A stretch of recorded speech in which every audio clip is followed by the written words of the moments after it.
So that spring right there, that little hose is connected. It runs all the way across like the side of our property and then across the street and then up into that mountain behind there. You can kind of see behind our neighbor's house. There's a rock where all this spring water comes from, and you can see it's filling up our pond here. And we have drip lines like this installed all around the property. They were actually done before we even got here, and they're feeding all of our trees. What's up, everybody? Derrick here. I'm in Mexico, of course. I'm on the land for the Conscious Agora Ecovillage. This is the community that I have helped start. Nobody's living on the land yet, but we are here visiting and picking a bunch of avocados. I am just going to give you a little update. This is actually the purpose of this video. Try not to trip on vines. Is a 5-year progress report for the Conscious Agora. For those who remember, I moved to Mexico with my partner Miriam. We first came to Mexico in March 2020, beginning of COVID. Then that summer we decided we were going to move back here. We are outside of the city of Morelia right now in the mountains. And then in November 2020, 5 years ago exactly, we started having bi-weekly calls with people from all around the world. First I announced, hey guys, I'm putting together a community. If you're interested, let me know. And we got like 500 responses from people around the world. We put together a little Q&A, questionnaire, and we sent that out. We got like 200, 300 responses, and we narrowed that down to 50 people. And with those 50 people, we started having meetings every other week. First, just virtual meetings, and then over time, getting to know each other in person. And so from November 2020 till I think we put the deposit on the property down April, May 2023. From that time, it naturally went from 50 people to 40 people to 30 people to 20, eventually to the founding family, which was just 3 households, myself and Miriam, and then 2 of our other community members.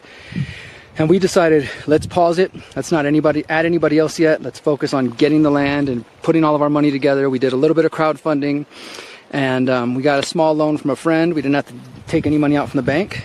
And then after that, we started focusing last summer on developing our process, where how do we bring in new people, how do people leave, our entry and exit process. We started working on our conflict resolution process with nonviolent communication, our decision-making process with sociocracy, and we put together all this documentation. And we did so by visiting other communities, by learning from the book, Creating a Life Together. Look how peaceful the pond looks right now.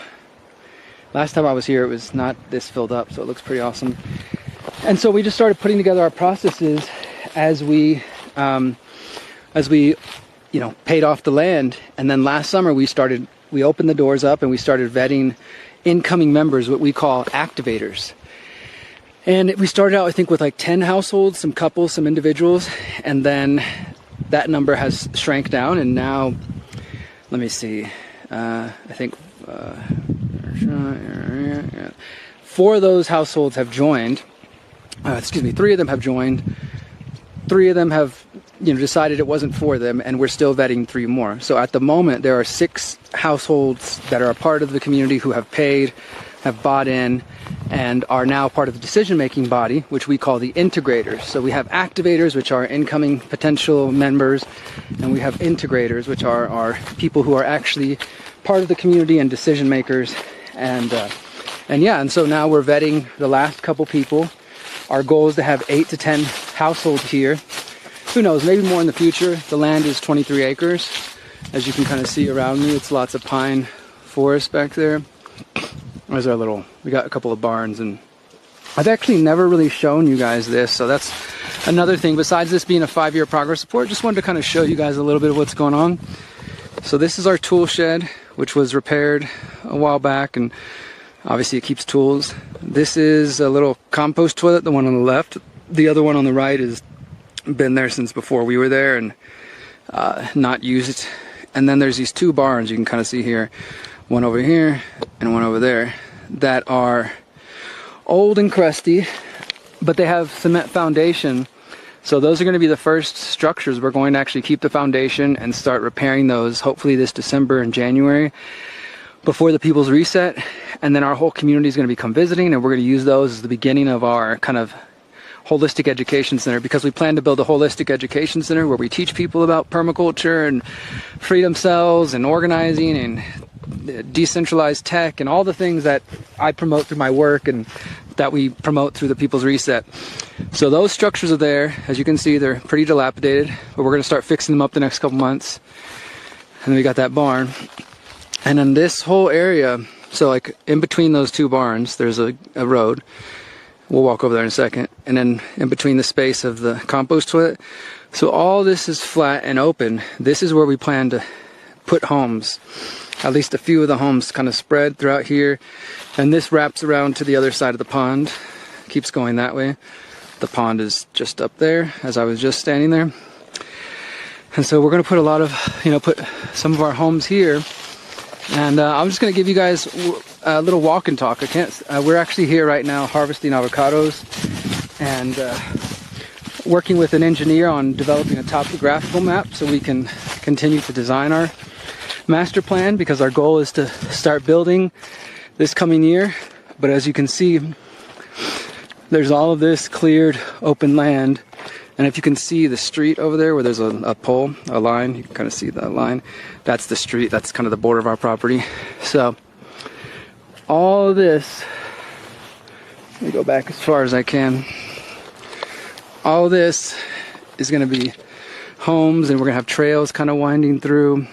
Seeing going this way, there's the tool shed again, there's the compost toilet, and then there's the two barns, the little path in between. Now, I can keep walking down this way, and this takes us to another flat area where we're going to have more homes. And I kind of like this spot. And you can see there's another old structure, barn. It has like an oven in it, like a cob oven kind of thing in there. So that might be useful for something. We might tear it down, but we're trying to reuse as much as we can, especially when there's concrete foundation already.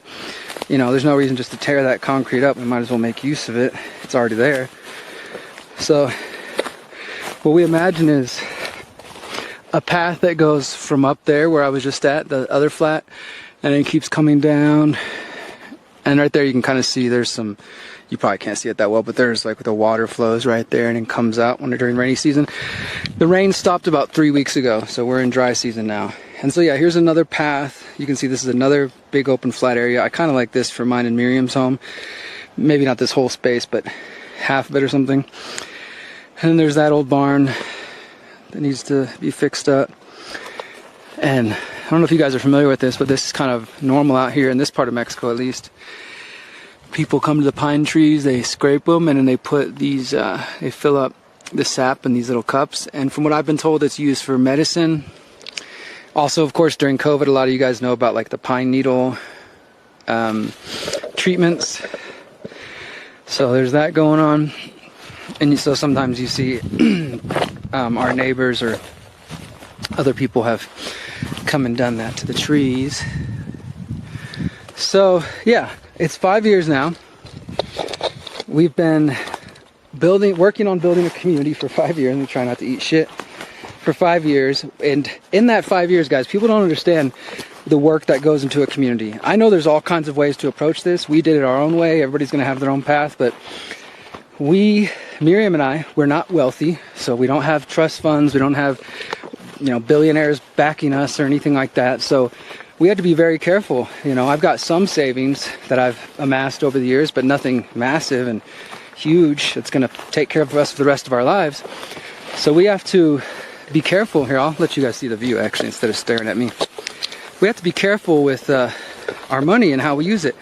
Now here you can see there's some bee boxes. I'm going to kind of walk right in the middle of this. These were here before us, but we want to keep them.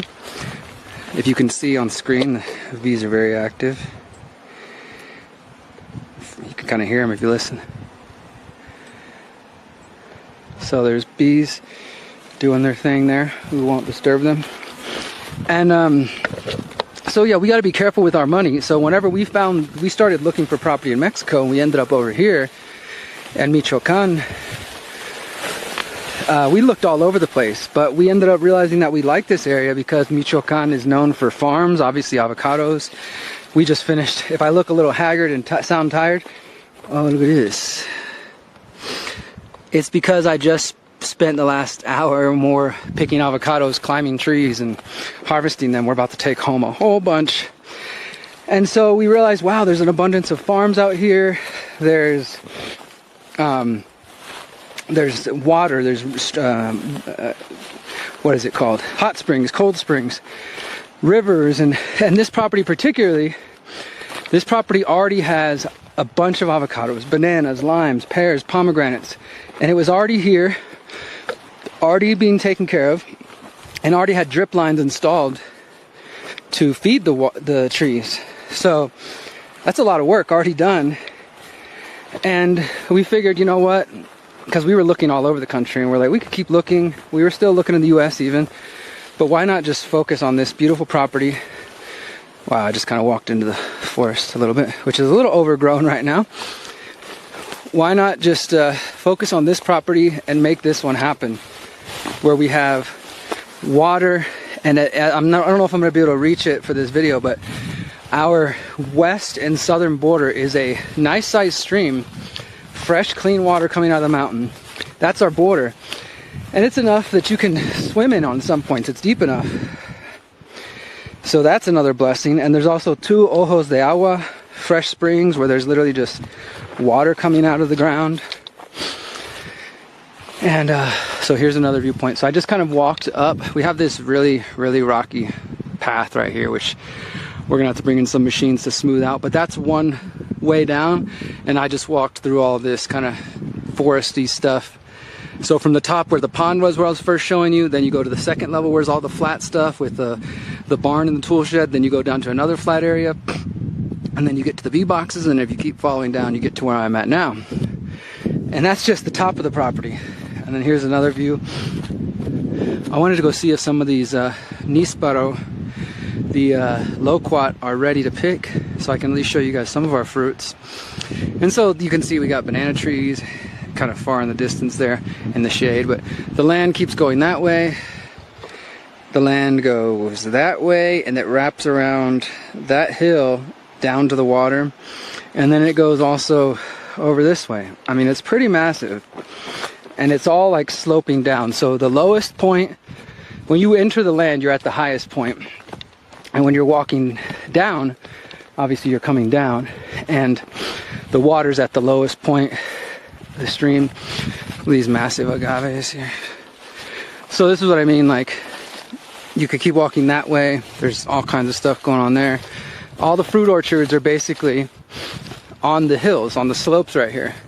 Miriam actually wants to put like we're thinking of putting a temazcal or a sort of yoga shala right here, overlooking these hills. So it'd be like right here. And then you see the path goes up there. And look, if I'm quiet, maybe you can hear the water.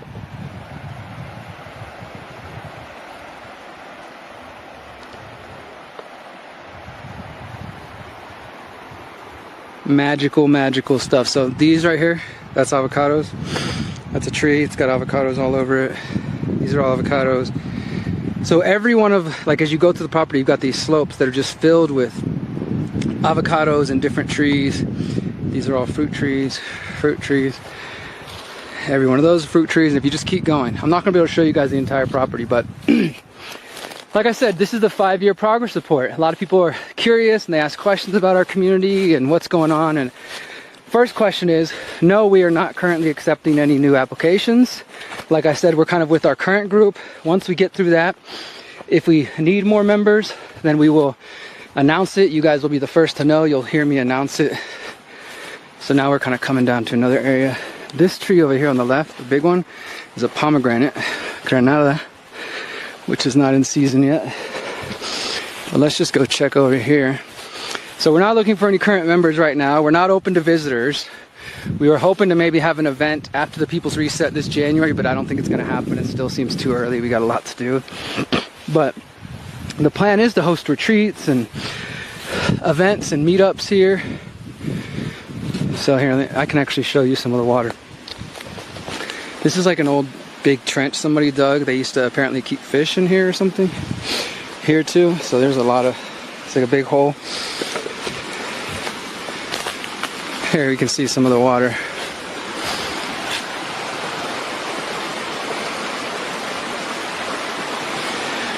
So this is the entire border of our property.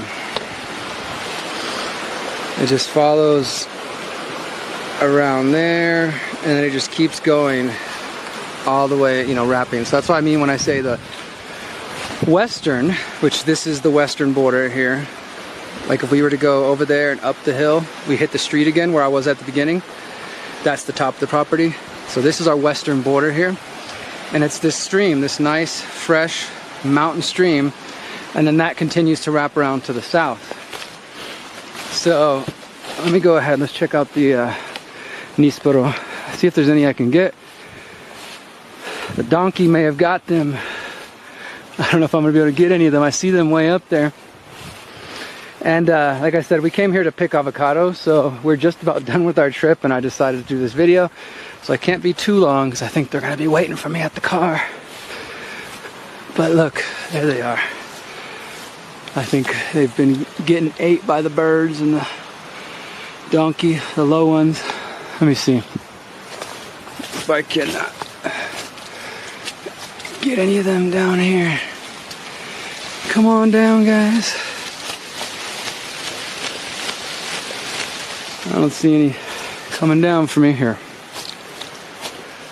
I don't want to hurt the tree. Hello, beautiful tree. Thank you for all your fruit.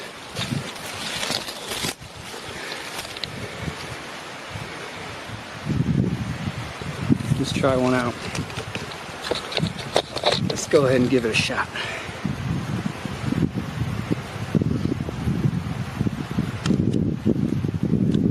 Holy shit, that is really good.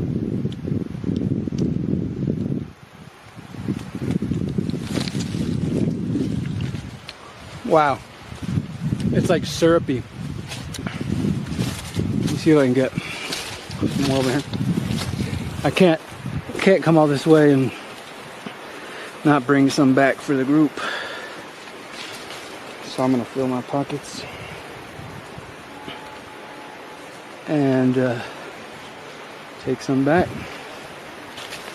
Oh, popped them off.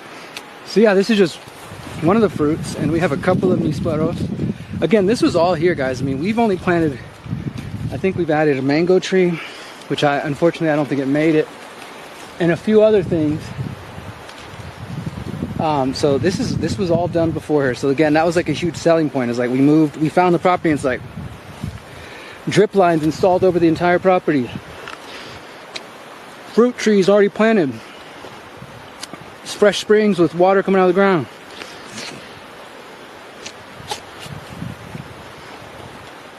It's hard to pass that up. And again, I'm not wealthy, so I didn't buy this property on my own. We had to find a group of like-minded people. That took time. So there's been times where people have like, oh, Derrick's community is just, they're lying, or they're not actually building a community. It's been 5 years. And look, you can rush if you like, and I've seen people rush. And you know what? Most of those people who rushed, their communities are no longer existing because they met somebody and they're like, hey, you like freedom, I like freedom. Whoa, let's move in together, let's buy land together. And then they realize, oh wait, we actually don't have the same values. Maybe we should, whoa, sunk in there. Maybe we should have spent some more time figuring that out. So we spent a lot of time working on our values, our principles. What are we actually trying to build here? You know, we're essentially a multi-generational community of voluntarist anarchists is really what it comes down to. You know, we want to be left alone. We want to create our own path, and we have people in their, I'm 40, so we got Miriam in her early 30s. Oh yeah, this is the one right here. And then we got people in their, all the way to their 70s. Okay, I got him. And no. Trying not to squish these in my pocket.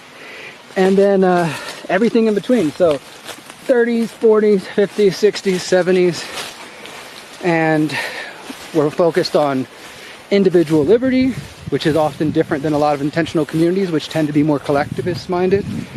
We're focused on permaculture and the way we grow our food and the way we build our homes and the way we relate to the planet, the earth, this land that we are the stewards of.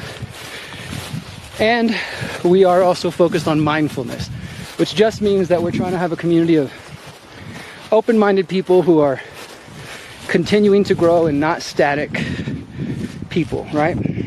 So that's what we're focused on, and that might not sound too difficult. Like, oh, I know a lot of people who would fit that. Maybe you think you'd fit that. But let me switch hands. Do you have the patience it takes to meet every week, to get to know other people? Because I mean, at this point, we've had thousands of hours put into this community. I would say just me and Miriam alone, not even counting the other community members and what they've done. But we started, as I said earlier, with bi-weekly meetings, and then we eventually those turned into weekly meetings. So every Sunday we have a meeting. It could be an hour, hour and a half, 2 hours, and we spend that time doing our NVC, getting to know each other, doing different group exercises, just being there for each other. We had a lot of hard discussions about diet, about animals, about pets, kids, all this sort of stuff. People think it's just like, oh, find land, buy land, find like-minded people, move on to land, and everything works out magically. Maybe that works for some people, but as I said, I don't have money to just screw this one up and do it over again. So I've been taking my time. We've been taking our time. So it's been 5 years now since we had the very first call from people all around the world with no idea where we were going to go, what land we would get, and who was going to be involved. And here we are 5 years later, and we have the land. The land is paid off. We're here visiting with friends, picking avocados, baking níspero with bee boxes, and we paid it off. We own it. We didn't have to use a bank. Oh, I walked right into some. Probably not the right path. Spiky. We didn't have to use a bank. We did have a friend with a small private loan, and we're paying him back. And the rest, we used money from new members to pay for it, and our own personal money. And now we're building our membership, and we have a small community growing. By the end of this year, early next year, I imagine those 2 barns will be repaired. Our membership will be complete, about 9 to 10 households. People will start building in 2026, and maybe by early 2027 or even late in 2026, we could start hosting people. So I'd love to hear your comments. If you're interested in visiting and learning more about the community, which, by the way, I mean, come on. Beautiful. This is the path I didn't walk down earlier. I came from up there, but this is another path to get to some of the other areas, and we're kind of coming up the backside. If you would be interested in attending a retreat or workshop here, even primitive, glamping, like maybe not even glamping, maybe we just have basic tents and blankets and cots, because eventually the plan is to have, I love this forest. Eventually the plan is to have housing inside our community center so that we can have guests who want to do that, but then we'll also still offer camping for those who are on a budget. And now I'm kind of walking back up. This is everything I was showing you before. That's the tool shed, compost toilet, and then these are the barns I was describing. I'm going to wrap up in just a second. I want to show you guys the avocados. And of course, give a shout out to everybody who donated to the People's Reset over the years.